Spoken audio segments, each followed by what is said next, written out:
So hi hello friends, welcome to increase knowledge for ఎడ్జిటీ channel.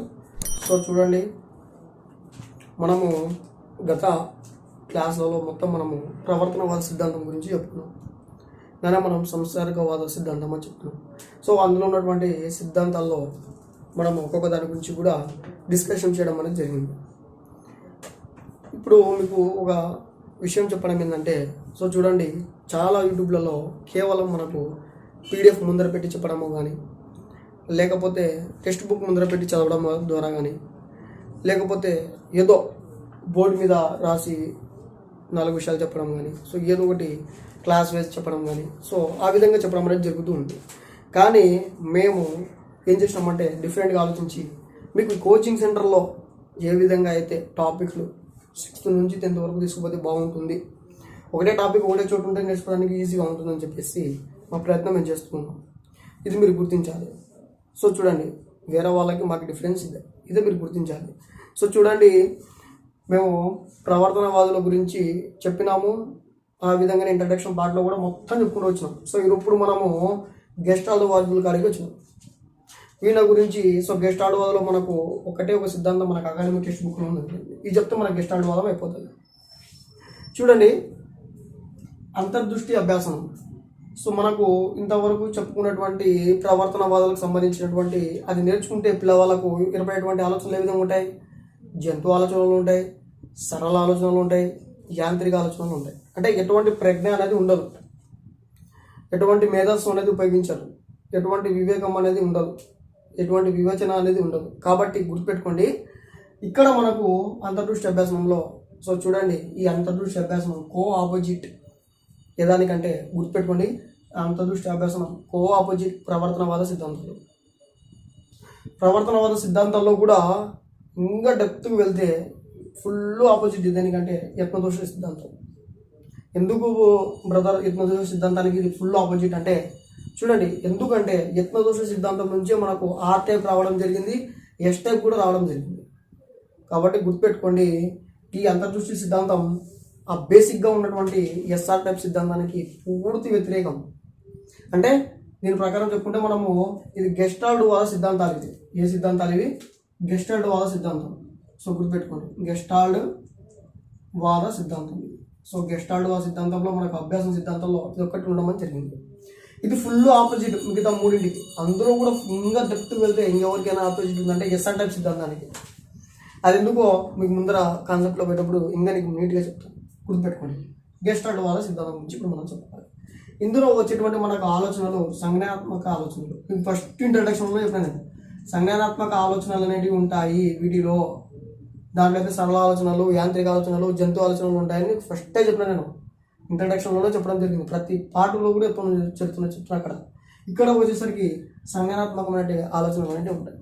ఈ సిద్ధాంతం ద్వారా మనకు విద్యార్థులకు ఏ విధంగా ఏం లభిస్తుందంటే ప్రజ్ఞ ఆలోచనలు అనేవి వస్తాయి, ప్రజ్ఞ ఆలోచనలు వస్తాయి, మేధో సంపదమైనటువంటి ఆలోచనలు వస్తాయి, అదేవిధంగా వివేకంతో కూడినటువంటి ఆలోచనలు అనేవి వస్తాయి. అంటే ఇక్కడ పిల్లవాడు తెలివిని ఉపయోగించుకొని నేర్చుకోవడం అనేది జరుగుతుంది. అదేవిధంగా ఈ తీరుపాటు మనం చూసుకుంటాం. ఇప్పుడు ఈ అంతర్దృష్టి అభ్యాసనం మనకు ఎవరు ప్రతిపాదించారు అంటే గెస్టాల్ట్ త్రయకాలు అనేది ఉన్నారు. మనకు 3 ఉన్నారు గెస్టాల్ట్ త్రయకాలు. వాళ్ళు ఎవరంటే ఒకరు వర్థిమార్, కోహెలర్, థర్డ్ వన్ కోఫ్కా, అంట. సో కోఫ్కా, వీళ్ళు 3 మనకు గెస్టాల్ట్ వాదులు. సో వీళ్ళు 3 మనకి ఎవరు? గెస్టాల్ట్ వాదులు. వీళ్ళు ప్రతిపాదించినటువంటి సిద్ధాంతమే గెస్టాల్ట్ వాద సిద్ధాంతం. ఈ గెస్టాల్ట్లో మనకు ఫాదర్ ఆఫ్ గెస్టాల్ట్ ఎవరంటే వర్థిమార్. సో ఈయన పితామహుడు, గెస్టాల్ట్కి వాదానికి పితామహుడు వర్థిమార్. చూడండి, మనకు గెస్టాల్ట్ వాదం ఏం చెప్తుంది అంటే, సో చూడండి, గెస్టాల్ట్ వాదం ఏం చెప్తుందంటే ఏదైనా ఒక అంశాన్ని దాని చుట్టుపక్కల ఉన్నటువంటి అంశాలను ఒకేసారి సమన్వయం చేసుకొని మొత్తంగా చెప్పండి. సో ఏమంటుంది? మొత్తంగా చెప్పండి, ఒకేసారి మొత్తంగా చెప్పండి. గుర్తుపెట్టుకోండి, ఇప్పుడు ఒక అంశం ఉంది, ఒక అంశం మనం చెప్పాలనుకుంటున్నాం. ఇప్పుడు ఆ అంశం మనకు 6th క్లాస్లో ఉంది. 6th క్లాస్లో ఉంది. మనకు ఏకకేంద్ర పద్ధతి ద్వారా ఏం చేస్తారంటే ఈ మ్యాటర్ని ఇక్కడ కొంచెం పెట్టేసి 7th కొంచెం పెట్టేస్తారు, 8లో కొంచెం బెటర్. సరే ఈ విధంగా 10th వరకు లాక్కపోతారు దాన్ని. ఎందుకు అంటే విద్యార్థుల యొక్క మెచ్యూరిటీ ప్రకారం ఏకీకృత పద్ధతిని ఉపయోగించి మనకు మెథడ్లో ఉంటుంది తయారు చేయడం అనేది జరుగుతుంది. ఒక అంశం 6th క్లాస్లో ఉంది, ఒక అంశం 6th క్లాస్లో ఉంది, ఎగ్జాంపుల్ చెప్తున్నాం. అదే అంశము దాని రిలేటివ్గా 7th ఉంది, 8th ఉంది, 9th ఉంది. మనం ఏం చేస్తున్నాం, దాన్ని టాపిక్ వైజ్గా తీసుకొని ఒక చోట మొత్తంగా చెప్తున్నాం. అర్థమవుతుందా? ఒక చోట మొత్తంగా చెప్తున్నాం. ఈ విధంగా చెప్పాలి అని చెప్పేసి గెస్టాల్ట్ వాల్ సిద్ధాంతం చెప్పడం జరిగింది. ఒక అంశాన్ని తీసుకొని దాని చుట్టుపక్కల పరిసరాల్లో ఉన్నటువంటి ఆ అంశాన్ని సమన్వయం పరిచి ఈ రెండింటిని కలిపి మొత్తంగా చెప్పండి. ఆ మొత్తంగా చెప్తేనే పిల్లవానికి అండర్స్టాండింగ్ అనేది జరుగుతుంది. మొత్తంగా చెప్పండి. ఆ చెప్పిన తర్వాత దాన్ని చిన్న చిన్న భాగాలు చేసుకోండి, చిన్న చిన్న భాగాలు చేసుకోండి అని ఈ తీరు చెప్పడం అనేది జరుగుతుంది. గుర్తుపెట్టుకోండి. వీళ్ళు ఏదైనా అంశాన్ని మొత్తంగా చెప్పండి, చెప్పిన తర్వాత చిన్న చిన్న భాగాలుగా వాళ్ళకి పరిచయం చేయండి, అంతే. నిన్న మనకు హైపర్నోమ్స్ హైపోనోమ్స్ చెప్పినాం కదా. హైపర్నోమ్స్ అంటే ఏంటి? మొత్తం జాతికి సంబంధించినది. ఆ చెప్పిన తర్వాతనే దాని కింద ఉన్నటువంటి మనం హైపోనోమ్స్ కిందకి వచ్చినాం. సో ఇప్పుడు కలర్స్ ఉన్నాయి. సో మన కలర్స్ అని చెప్పేసి వివిధ సమూహాలు కలిపి మన కలర్స్ అనేటివి ఇస్తాయి. సో కలర్స్ అనేవి మనకు ఉపయోగపడతాయి. సో ఒక్కొక్క కలర్ ఒక విధంగా ఉంటుందని చెప్పేసి చెప్పిన తర్వాత మొత్తంగా చెప్పిన తర్వాత ఎగ్జాంపుల్స్ అన్నీ చెప్పిన తర్వాత దాన్ని ఎగ్జాంపుల్స్ మాత్రమే సపరేట్గా పార్ట్ తీసి చెప్పండి. White colour, green colour, yellow colour, black colour అని వీళ్ళ కాన్సెప్టే ఇది. అర్థమవుతుందా? సో మొత్తంగా చెప్పండి, దాని తర్వాత చిన్న చిన్న భాగాలుగా చేయండి. ఇలా కాన్సెప్ట్ ఈ విధంగా రావడం అనేది జరిగింది. ఇది గెస్టాల్ట్ వాళ్ళ యొక్క ఆలోచన విధానం. అసలు గెస్టాల్ట్ అంటే ఏంటి అంటే చూడండి, గెస్టాల్ట్ అంటే ఏంటి? సో గెస్టాల్ట్ అంటే ఇది ఒక జర్మన్ భాషా పదం. సో వీళ్ళు కూడా జర్మన్ దేశస్తులే కాబట్టి ఇది జర్మన్ భాషా పదం. దీని అర్థం ఏంటంటే ఒక సమగ్ర కృతి, అంటే ఒక సమగ్ర కృతి, సమగ్రంగా ఉన్నటువంటి ఆకృతి, లేదా మొత్తం వ్యవస్థీకరణ. దీని యొక్క మీనింగ్ సమాకృతి లేదా మొత్తం వ్యవస్థీకరణ అని చెప్పడం జరిగింది. సో గెస్టాల్ట్ వాళ్ళు, సో గెస్టాల్ట్ అంటేనే జర్మన్ భాష పదంలో సమాకృతి లేదా మొత్తం వ్యవస్థీకరణ అని చెప్పడం అనేది జరుగుతుంది. ఇది మనకు 2018 కూడా అడగడం జరిగింది. సో రీసెంట్గా 2020 కూడా రావడం అనేది జరిగింది. గుర్తుపెట్టుకోండి, ఇది జర్మన్ భాషా పదం గెస్టాల్ట్ అనేది. ఇప్పుడు మనం దీనిలోకి వెళ్తే గెస్టాల్ట్ వాళ్ళ సిద్ధాంతాల్లో ఉన్నటువంటి ఒక వాది ఎవరంటే కోహెలర్. ఈ కోహెలర్ ప్రతిపాదించినటువంటి సిద్ధాంతమే అంతర్దృష్టి అభ్యసన సిద్ధాంతం. ఈ అంతర్దృష్టి అభ్యసన సిద్ధాంతాన్ని వుల్ఫ్ గాంగ్, సో చూడండి, వుల్ఫ్ గాంగ్ కోహెలర్ ఏ దేశస్థుడు? జర్మనీ. వీళ్ళంతా గుర్తుపెట్టుకోండి, జర్మనీ. సో జర్మనీ దేశానికి చెందినటువంటి వుల్ఫ్ గాంగ్ కోహెలర్ అంతర్దృష్టి అభ్యసనాన్ని ఏర్పాటు చేయడం అనేది జరిగింది. ఈ ఏర్పాటు చేయడం ద్వారా సో ఇతని పరిశోధన ద్వారా మనకేం తెలుస్తుంది అంటే ఇవల్ల వస్తుంది. గుర్తుపెట్టుకోండి. ఇప్పుడు ఈయన ఏం ప్రయోగం చేశాడు ఈ అంతర్దృష్టి అభ్యాసం సంబంధించి, ఈయన ఏ ప్రయోగం చేశాడు అనేది మనము చూడాలి. అసలు ఏం ప్రయోగం చేశాడు ఈయన వుల్ఫ్ గాంగ్ కోహెలర్ అనేది గెస్టాల్ట్ వాదనకు సంబంధించి ఏ సమాచారం మనకి ఇస్తున్నాడు అనేది మళ్ళీ చెప్పుకుందాం. ఇప్పుడు చూడండి, ఈ గెస్టాల్ట్ వాద సిద్ధాంతంలో వుల్ఫ్ గాంగ్ కోహెలర్ జర్మన్ దేశానికి చెందిన ఈయన ఒక ప్రయోగం చేసినాడు. ఈయన జర్మనీ దేశంలో టెరికాఫ్ అనేటువంటి దీవులు ఉన్నాయి. చూడండి, టెరికాఫ్ అనేటువంటి దీవులు ఉన్నాయి. ఈ దీవులలో ఏం చేసినాడంటే ఒక 7 చింపాంజీలను పెంచుతూ ఉండేవాడు. ఆ 7లో ఒకటే మనకు సుల్తానా అనేటువంటి ఒక నాలెడ్జ్ కలిగినటువంటి ఒక చింపాంజీ. దీనిపైన అతను ప్రయోగం చేయడం అనేది జరిగింది. దీనిని ఒక బోన్లో వేసి, గుర్తుపెట్టుకుంది, బోన్లో వేసి ఏం చేసినాడంటే ఎక్కడో దూరంలో అందని విధంగా ఏం చేసినాడంటే అరటి గెలని పెట్టడం అని జరిగింది. సో అరటి గెల ఎక్కడో పై భాగంలో అరటి గెల పెట్టేసి ఇక్కడ అందే విధంగా ఇక్కడ బోన్లో చింపాంజీని పెట్టడం జరిగింది. సో ఈ బోన్లోనే ఎక్కడో పైన మనకు అరటి గెల అనేది ఉంటుంది. అప్పుడు ఈ చింపాంజీ ఏం చేస్తుందంటే చుట్టుపక్కల మొత్తం తిరుగుతూ దాన్ని అందుకోవడానికి ప్రయత్నాలు చేస్తూ ఉంటుంది. చేస్తూ ఉన్నప్పుడు అది కొన్ని తప్పులు అనేది చేస్తూ ఉంటుంది. అంటే అందుకోవడానికి పోతుంది, ప్రయత్నాలు చేస్తుంది, కొన్ని దోషాలు చేస్తుంది. సో చూడండి, కొన్ని ప్రయత్నాలు చేస్తుంది, అదేవిధంగా కొన్ని దోషాలు చేస్తుంది, ఎర్రర్స్ చేస్తుంది. కాబట్టే యత్నదోష సిద్ధాంతం దీంట్లో ఇన్వాల్వ్ అవుతుంది. దీన్ని ఏం చేసినాడంటే మన తీవ్రంగా ఖండించినాడు. సో ఏంది ఇది, మళ్ళీ మనకి యత్నం దోషం రావడం ఏంది, తలకాయ నొప్పి వీళ్ళది అసలుకి వీళ్ళవి ఎటువంటి ప్రజ్ఞాలోచనలు కావు, ఎటువంటి మేధ సంబంధించిన ఆలోచనలు కాదు, ఏదో యాంత్రికంగా జంతువుల పరంగా ఆలోచనలు తెప్పించుకోవడం, ఏందో బుద్ధి పనేస్తారు, ఏందో ప్రతిస్పందన చేస్తారు, అది ఏందో అది పెట్టి నిబంధన చేసిన తర్వాత ఏంది ఇది వల్ల అది కొంతకాలం వరకే ఉంటుంది, బట్టి పడతారు అక్కడ పిల్లవాళ్ళు. ఏంది ఒక ఫీడ్బ్యాక్ ఏందో నోట్లో పెట్టి కుక్కినట్టే ఉంటుంది, ఏంది అసలు ఇది మళ్ళీ ఇది ఇన్వాల్వ్ అవుతుందని చెప్పేసి ఇది తీవ్రంగా ఖండిస్తాడు. చూడండి, అందుకనే ప్రయత్నాలు దోషాలు అనేటువంటి ఏ దాంట్లో ఉంటాయి, యత్న దోష సిద్ధాంతంలో ఉంటాయి. అది ఏ సిద్ధాంతం? ఎస్ఆర్ టైప్ సిద్ధాంతం. అందుకని మనం తీవ్రంగా ఖండిస్తున్నాడు అక్కడ. ఎవరు? ఉల్ఫ్గాంగ్ కోహ్లర్ తీవ్రంగా ఖండించేసి ఏం చేస్తున్నాడంటే దానికి చుట్టుపక్కల ఏం చేసినాడంటే జాయింటింగ్ స్టిక్స్ ఉంటాయి. సో ఒక జాయింట్ స్టిక్ చేస్తే అది కర్ర అనేది పెరుగుతూ ఉంటుంది, మీకు తెలుసు. అటువంటి స్టిక్స్ను విడివిడి బాగా ఏం చేసినట్టే తీసుకుపోయి అక్కడ పారేసినాడు. ఇప్పుడు పారేయడం వల్ల ఏం జరిగిందంటే అది చుట్టుపక్కల చూస్తూ ఆ స్టిక్లను తీసి అందుకోవడానికి ట్రై చేసింది, కానీ అది అందలేదు. సర్లే అని చెప్పేసి ఇంకో జాయింట్ని ఈ విధంగా ఆడుకుంటున్నప్పుడు ఒక జాయింట్ ఇంకో జాయింట్ ఈ విధంగా అంటున్నప్పుడు ఏం జరిగిందంటే ఇటు అత్తుకోవడం గమనించింది చింపాంజీ. ఇటు అత్తుకోవడం గమనించేసరికి ఈ స్టిప్లో జాయింట్ చేసి మనము కావాల్సిన హైట్లో తీసుకుని అందుకోవచ్చు అనేటువంటి థాట్ దానికి మెరుపు లాంటి ఒక ఆలోచన అనేది వచ్చింది. కాబట్టి అన్ని స్టిప్లను జాయిన్ చేసి ఈ విధంగా వన్ బై స్టెప్ జాయిన్ చేసి పైనటువంటి అడ్డిగలు అందుకుని తినడం మన కోహ్లర్ గమనించడం చూసినాడు. ఈయన ఏమంటున్నాడు ఈ అంతర్దృష్టి అభ్యాసనంలో అంటే, చూడండి, మనకు ఏదైనా ఒక సమస్య ఉందనుకోండి, ఫస్ట్ మీరు దానికి అలవాటు పడకండి. ఆ ప్రవర్తన అవ్వడానికి చుట్టుపక్కల సెర్చ్ చేయండి. చుట్టుపక్కల ఏదో ఒక అంశము దీనికి రిలేటెడ్గా దొరుకుతుంది, దాన్నే మనము వ్యవస్థీకరణం అంటే కనెక్షన్ చేసుకోండి. సో చుట్టుపక్కల ఉన్నటువంటి వాటికి వ్యవస్థీకరణం చేసుకో, కనెక్షన్ ఇచ్చుకో. అప్పుడు నీకు ఒక మెరుపు లాంటి ఆలోచన వస్తుంది. ఆ మెరుపు లాంటి ఆలోచన ఉపయోగించి తీసేసుకో దాన్ని, అంతే. అప్పుడు నీకు స్వయంగా నేర్చుకున్నట్టు ఉంటుంది, నీకు తృప్తి కూడా ఉంటుంది. నేను సాధించిన నాయన అనేటువంటి తృప్తి కూడా ఉంటుంది. అంతేగాని ఎవడో నీకు చేతికి అందిస్తే నువ్వు తిని, ఎవడో నీకు చేతికి అందిస్తే చేసి నువ్వు ఎవడో వాడు చెప్పినట్టు చేస్తే దానికి తృప్తి ఉండదు. ఆ వాదనలు తెలిపేటి మన ప్రవర్తన వాళ్ళ సిద్ధాంతాలు. మీరు చెప్పేది ఏంటంటే, నీకు ఒక సమస్య వచ్చిందయ్యా, ఏమి ఆ సమస్య నుంచి బయటపడాలి, నువ్వు ఏం చేయాలి? పరిసరాలను అబ్జర్వ్ చేయి, నీకు ఏదో ఒకటి ఇంటి దొరుకుతుంది ఖచ్చితంగా. ప్రతి సమస్యకు ఒక రీజన్ ఉంటుంది. ఆ కనెక్షన్ అనేది నీకు ఎప్పుడైతే ఆ సమస్య మీద నీకు పడిందనుకో, నీకు వెంపడి ఒక మెరుపు లాంటి ఆలోచన వస్తుంది.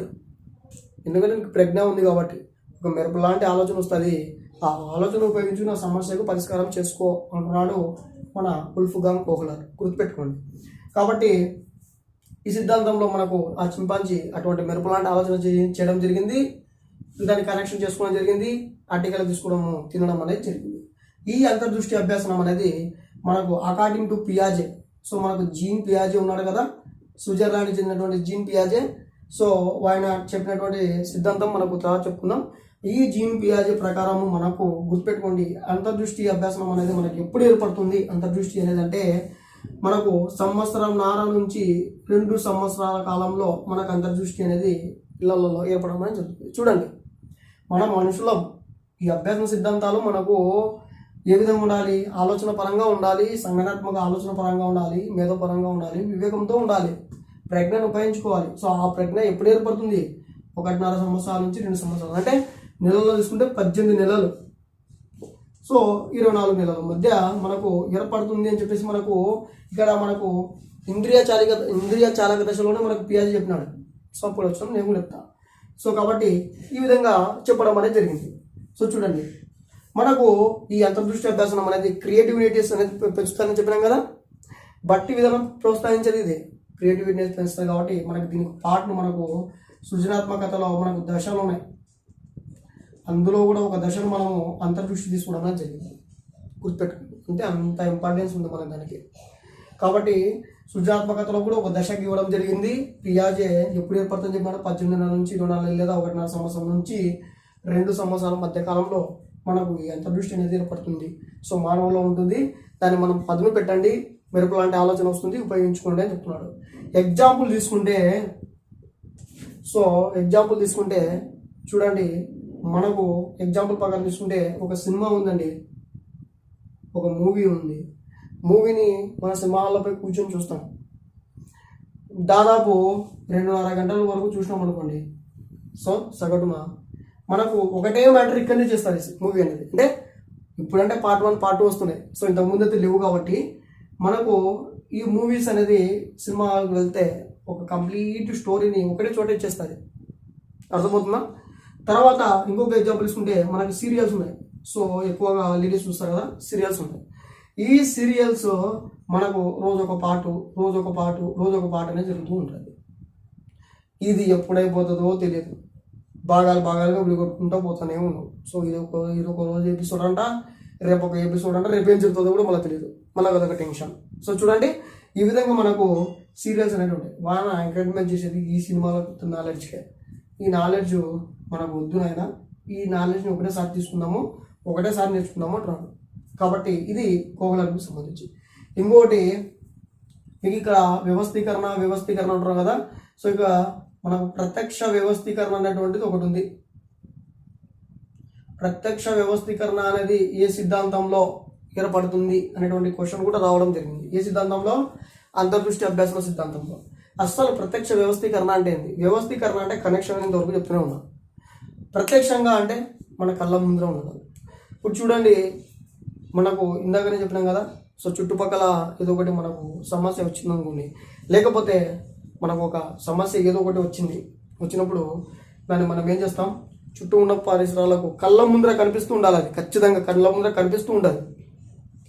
ఆ కళ్ళ ముందర కనిపిస్తున్నటువంటి ఆ దాన్ని మనం ఏం చేస్తామంటే, కళ్ళ ముందర కనిపిస్తున్నటువంటి ఆ ప్రత్యక్షాన్ని ఈ దాంతో వ్యవస్థీకరణంతో కనెక్షన్ చేసుకొని మనకు ఒక మెరుపు లాంటి ఆలోచన తెప్పించుకుంటాం. సో ఎప్పుడే మనకు థాట్ వస్తుంది, మెరుపులాగా. సో సడన్లో థాట్ వస్తుంది, థాట్ను ఉపయోగం చేస్తాం. సో మనకు కాకి కుండ కథ తెలుసు, కాకి దప్పిక గురించి కథ చిన్నప్పటి నుంచి వింటా ఉన్నాం మనం. కాకి దప్పిక కథ అని. ఏంది?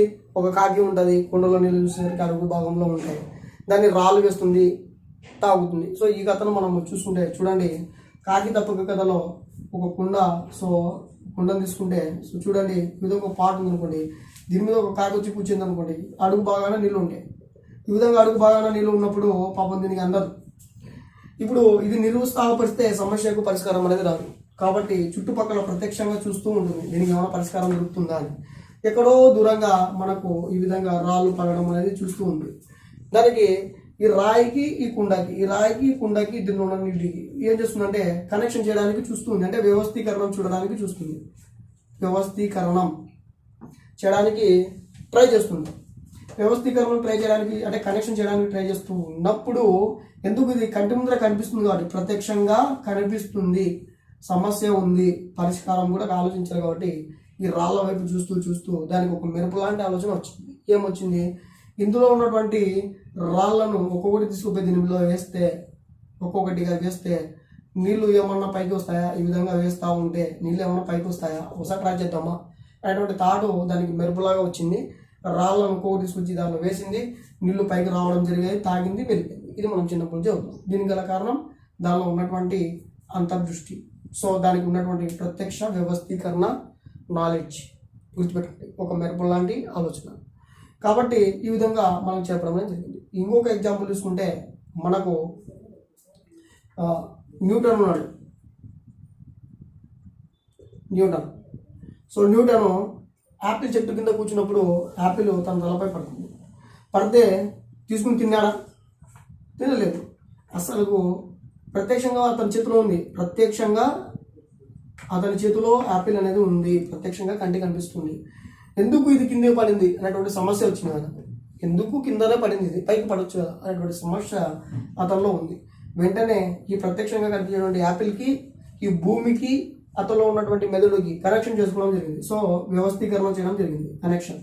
ఈ ప్రత్యక్షంగా కనిపించేటువంటి ఈ వ్యవస్థీకరణానికి కనెక్షన్ చేసుకొని ఒక మెరుపు లాంటి ఆలోచన చేశాడు. ఏం చేశాడంటే, భూమికి అయస్కాంత శక్తి ఉంది, అంటే భూమికి గురుత్వాకర్షణ శక్తి ఉంది కాబట్టే ఏదైనా ఒక వస్తువును మనం పైకి విసిరినా సో అది ఏమవుతుంది? కిందికే పడుతుంది. సో పైన ఉన్న వస్తువు పారేక్షణ కిందికే వస్తుంది.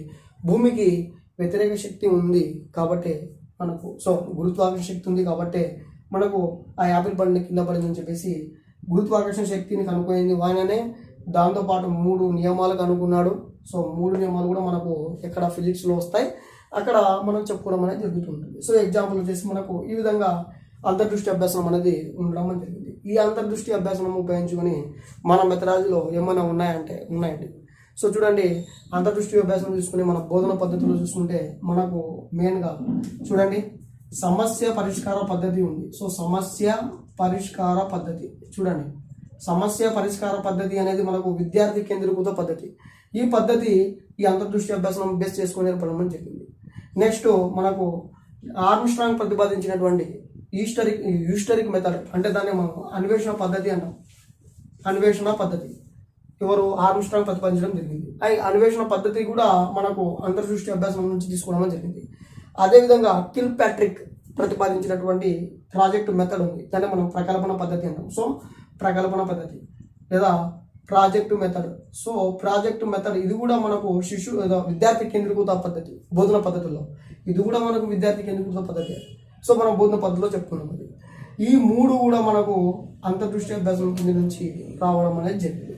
చూడండి, మనకు అంతర్దృష్టి అభ్యాసం అంటే మనకు చెప్పాల్సిన చివరికి ఏమంటే ఒకటే గుర్తుపెట్టుకోండి, ఇవి మనకు ఎటువంటి జంతుపరమైనటువంటి ఆలోచనలు, సరళపరమైనటువంటి ఆలోచనలు, యాంత్రిక ఆలోచనలు ఇవ్వవు. అవి ఇచ్చేటివి మనకు ప్రవర్తనవాద సిద్ధాంతం. ఇది కేవలం మనకు ఏం చేస్తుందంటే గుర్తుపెట్టుకోండి, కేవలం మేధోపరమైనటువంటి, అంటే మనిషికి తెలివి ఉంది, అర్థమవుతుందా, ప్రజ్ఞ ఉంది, అది ఏ ఏజ్లో ఏర్పడుతుంది, ఏ క్రియేటివిటీలో ఏ విధంగా ఏర్పడుతుంది. సో చూడండి, బట్టి పట్టాల్సిన అవసరం లేదు, వానికి నిబంధన చేసి ఎక్కించాల్సిన అవసరం లేదు, వానికి ఉద్దీపన ఇవ్వాల్సిన అవసరం లేదు, వాని దగ్గర ప్రతిస్పందన తీసుకోవాల్సిన అవసరం లేదు. అతనికి తెలివి ఉంది, ఆ తెలివిని ఉపయోగించుకొని చుట్టుపక్కల అంశాలను చేసుకొని మొత్తంగా ఉన్నటువంటి అంశాలను దగ్గరికి తీసుకొని మెరుపు లాంటి ఆలోచన చేసుకొని చేయగలుగుతాడు అనేటువంటి కాన్సెప్ట్తో మనకు ఉల్ఫ్గా కోహ్లర్ ఆయన ఆ ప్రవర్తనవాద సిద్ధాంతాలకు వ్యతిరేకంగా గెస్టాల్ట్ వాద సిద్ధాంతం ఎప్పటి నుంచి జరిగింది. ఇందులో సంజ్ఞానాత్మక ఆలోచనలు అనేవి ఉంటాయని చెప్పేసి మీకు ఫస్ట్ నుంచి చెప్తున్నాను, గుర్తుపెట్టుకోండి. కాబట్టి ఇది మనకు వాటికి విరుద్ధంగా ఉండడం జరిగింది. విరుద్ధంలో కూడా అతి డెప్త్గా వెళ్తే టెట్ కంప్లీట్లు ఇచ్చాడు కాబట్టి ఫస్ట్ టైం రావడం నేను చెప్పిన ప్రవర్తనవాద సిద్ధాంతంలోనే వాదుల గురించి. ఈ యత్నదోష సిద్ధాంతం ఉంది కదా, ఎస్ఆర్ టైప్ టార్నడైకు పూర్తి విరుద్ధం అనమాట. అర్థమవుతుందా?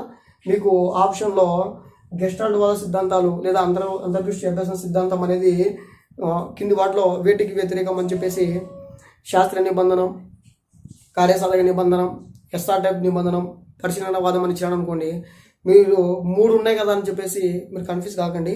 ఆ 3లో కూడా ఫస్ట్ ప్రిఫరెన్స్ మీకు ఇవ్వాల్సింది ఎస్ఆర్ టైప్ థియరీ, యత్నదోష సిద్ధాంతానికి ప్రిఫరెన్స్ ఇవ్వండి. కాబట్టి మనకు ఈరోజు అంతర్దృష్టి అభ్యాసం గురించి చెప్పుకున్నాము. చూడండి, మా ఇన్ఫర్మేషన్ అనేది మీకు వర్త్ అనిపిస్తే స్కిప్ మాత్రం చేయకండి, చూడండి, పూర్తిగా చూడండి. సో ఈ ప్రయోగాలు మొత్తం మీద చేసి ది మెంటలిటీస్ ఆఫ్ ది